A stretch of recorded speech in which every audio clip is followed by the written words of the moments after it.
ನಮಸ್ಕಾರ ಸ್ನೇಹಿತರೆ, welcome back to Shivamogga Bidar YouTube channel. ಬೇಸಿಗೆ ಕಾಲ ಬಂದಾಕ್ಷಣ ಬಿಸಿಲು ಹೆಚ್ಚಾಗುತ್ತದೆ, ದೇಹದಲ್ಲಿ ದಾಹ ಹೆಚ್ಚುತ್ತದೆ. ಇದರ ಜೊತೆಗೆ ಕೆಲವರಿಗೆ ತಲೆ ಸುತ್ತು, ದಣಿವು, ದೇಹದ ಉಷ್ಣಾಂಶ ಹೆಚ್ಚಾಗುವುದು ಇತ್ಯಾದಿ ಸಮಸ್ಯೆಗಳು ಕಾಣಿಸಿಕೊಳ್ಳುತ್ತವೆ. ಅಂತಹ ಸಮಯದಲ್ಲಿ ನಾವು ಹೆಚ್ಚು ನೀರು ಕುಡಿಯಬೇಕು.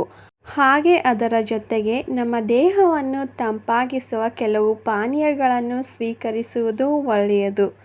ಅದಕ್ಕೋಸ್ಕರ ಇವತ್ತಿನ ಈ ವಿಡಿಯೋದಲ್ಲಿ ನಾನು ನಿಮ್ಮ ಜೊತೆ ಶೇರ್ ಮಾಡ್ಕೋತಾ ಇರೋದು ಬೇಸಿಗೆಯಲ್ಲಿ ನಮ್ಮ ದೇಹವನ್ನು ತಂಪಾಗಿಸುವ 5 ಪಾನೀಯಗಳು ಯಾವುವು ಅಂತ ನೋಡೋಣ ಬನ್ನಿ. ಮೊದಲನೆಯದಾಗಿ ಎಳ್ನೀರು ಅಥವಾ ತೆಂಗಿನಕಾಯಿ ನೀರು ಅಂತಲೂ ಕರೀಬಹುದು. ಎಲ್ಲರಿಗೂ ತುಂಬನೇ ಆರೋಗ್ಯಕರವಾದ ಪಾನೀಯ ಈ ತೆಂಗಿನಕಾಯಿ ನೀರು. ಇದು ನೈಸರ್ಗಿಕ ಎಲೆಕ್ಟ್ರೋಲೈಟ್ಸ್ಗಳಿಂದ ತುಂಬಿರುತ್ತದೆ.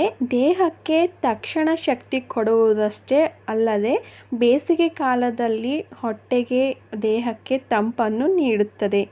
ಇದು ಕಡಿಮೆ ಕ್ಯಾಲೋರಿ ಹೊಂದಿದ್ದು ಜೀರ್ಣಕ್ರಿಯೆಯನ್ನು ಕೂಡ ಸುಧಾರಿಸುತ್ತದೆ. ಅಷ್ಟೇ ಅಲ್ಲದೆ ರಕ್ತದೊತ್ತಡವನ್ನು ನಿಯಂತ್ರಿಸಿ ರೋಗ ನಿರೋಧಕ ಶಕ್ತಿಯನ್ನು ಕೂಡ ಹೆಚ್ಚಿಸುತ್ತದೆ ಮತ್ತು ದೇಹದ ನಿರ್ಜಲೀಕರಣವನ್ನು ತಡೆಗಟ್ಟಲು ತುಂಬನೇ ಸಹಾಯಕವಾಗಿದೆ. ಹಾಗೆ ಚರ್ಮ ಮತ್ತು ಕೂದಲಿನ ಆರೋಗ್ಯಕ್ಕಂತೂ ತುಂಬನೇ ಒಳ್ಳೆಯದು.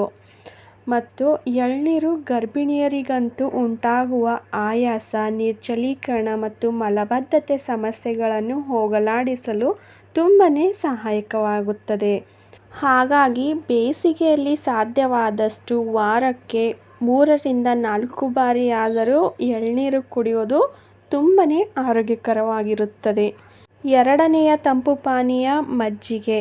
ನಮ್ಮ ಭಾರತದಲ್ಲಿ ಮನೆಯಲ್ಲಿ ಬಳಸುವ ಮಜ್ಜಿಗೆ ಕುಡಿದರೆ ಹೊಟ್ಟೆಗೆ ತಂಪು ಮತ್ತು ಜೀರ್ಣಕ್ರಿಯೆಯನ್ನು ಹೆಚ್ಚಿಸುತ್ತದೆ. ದೇಹದ ಉಷ್ಣತೆಯನ್ನು ಕಡಿಮೆ ಮಾಡಲು ಮಜ್ಜಿಗೆ ತುಂಬನೇ ಉಪಯುಕ್ತವಾಗುತ್ತದೆ.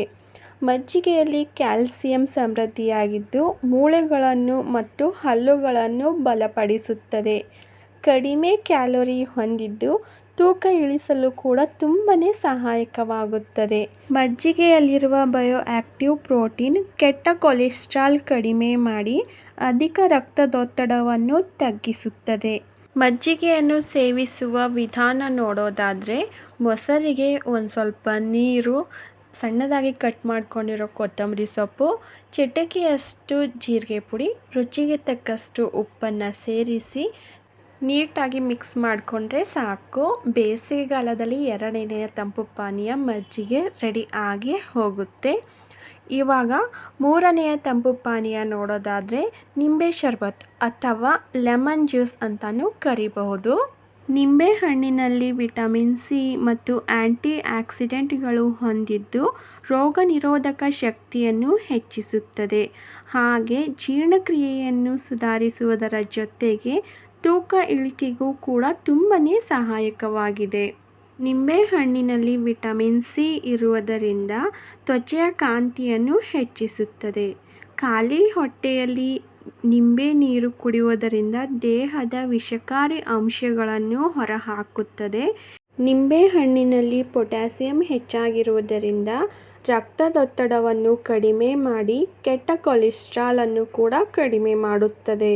ನಿಂಬೆ ರಸವನ್ನು ನಿಯಮಿತವಾಗಿ ಸೇವಿಸುವುದರಿಂದ ಕಿಡ್ನಿಯಲ್ಲಿನ ಕಲ್ಲುಗಳನ್ನು ಕೂಡ ಕಡಿಮೆ ಮಾಡಲು ತುಂಬನೇ ಉಪಯುಕ್ತವಾಗಿದೆ. ಈಗ ಬೇಸಿಗೆಯಲ್ಲಿ ನಮ್ಮ ದೇಹ ತಂಪು ಮಾಡುವ 4ನೆಯ ಪಾನೀಯ ನೋಡೋದಾದರೆ ಕಲ್ಲಂಗಡಿ ಅಥವಾ ಕಲ್ಲಂಗಡಿ ಜ್ಯೂಸು. ಕಲ್ಲಂಗಡಿ ಹಣ್ಣಿನಲ್ಲಿ 90%ಕ್ಕೂ ಹೆಚ್ಚು ನೀರಿನಾಂಶವನ್ನು ಹೊಂದಿದೆ.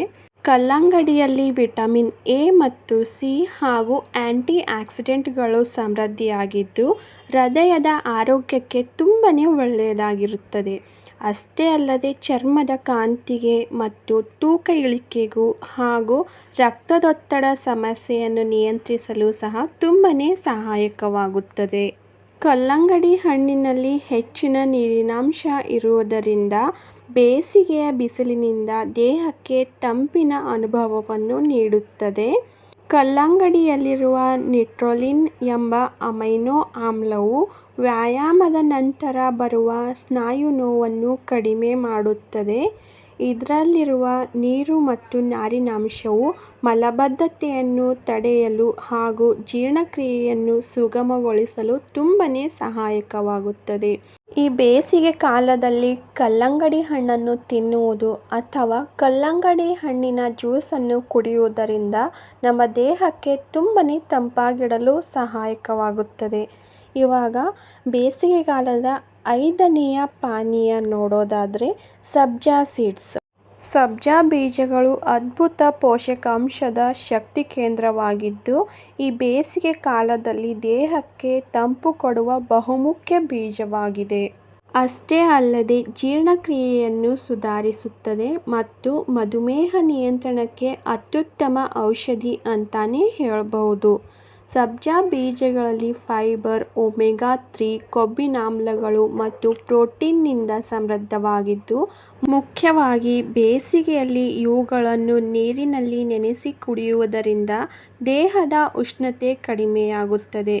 ಸಬ್ಜಾ ಬೀಜ ಆಂಟಿಮೈಕ್ರೋಬಿಯಲ್ ಗುಣಲಕ್ಷಣಗಳನ್ನು ಹೊಂದಿದ್ದು, ಚರ್ಮದ ಸೋಂಕುಗಳನ್ನು ತಡೆಯಲು ತುಂಬನೇ ಸಹಾಯಕವಾಗುತ್ತದೆ. ಸ್ನೇಹಿತರೆ, ಬೇಸಿಗೆಯಲ್ಲಿ ನಿಮ್ಮ ಆರೋಗ್ಯ ಕಾಪಾಡಿಕೊಳ್ಳಲು ನೀರು ಹೆಚ್ಚು ಕುಡಿಯುವುದು ಮತ್ತು ನೈಸರ್ಗಿಕ ಪಾನೀಯಗಳನ್ನು ತೆಗೆದುಕೊಳ್ಳುವುದು ತುಂಬನೇ ಮುಖ್ಯವಾಗಿದೆ. ಆದ್ದರಿಂದ ಬೇಸಿಗೆಯಲ್ಲಿ ತೆಂಗಿನಕಾಯಿ ನೀರು, ಮಜ್ಜಿಗೆ, ನಿಂಬೆ ಶರ್ಬತ್, ಕಲ್ಲಂಗಡಿ ಜ್ಯೂಸ್, ಸಬ್ಜಾ ಬೀಜಗಳನ್ನು ನೀರಿನಲ್ಲಿ ನೆನೆಸಿ ತೆಗೆದುಕೊಳ್ಳುವುದರಿಂದ ನಮ್ಮ ದೇಹಕ್ಕೆ ತಂಪಾಗಿಡುವುದರ ಜೊತೆಗೆ ಆರೋಗ್ಯವನ್ನು ಕೂಡ ಕಾಪಾಡಿಕೊಳ್ಳಬಹುದು. ನಿಮಗೆ ಈ ಮಾಹಿತಿ ಉಪಯುಕ್ತವಾದರೆ ವಿಡಿಯೋಗೆ ಲೈಕ್ ಮಾಡಿ. ಹಾಗೆ ಮುಂದೆನೂ ಸಹ ಇದೇ ಥರ ಹೊಸ ವಿಡಿಯೋಗಳಿಗೋಸ್ಕರ ದಯವಿಟ್ಟು ನನ್ನ ಚಾನಲ್ನ ಸಬ್ಸ್ಕ್ರೈಬ್ ಮಾಡ್ಕೊಳ್ಳಿ. ನಾನು ಸಿಗ್ತೀನಿ ಮುಂದೆ ಇದೇ ಥರ ಹೊಸ ವಿಡಿಯೋಗಳೊಂದಿಗೆ. ಅಲ್ಲಿವರೆಗೂ bye, take care. Thank you for watching my channel.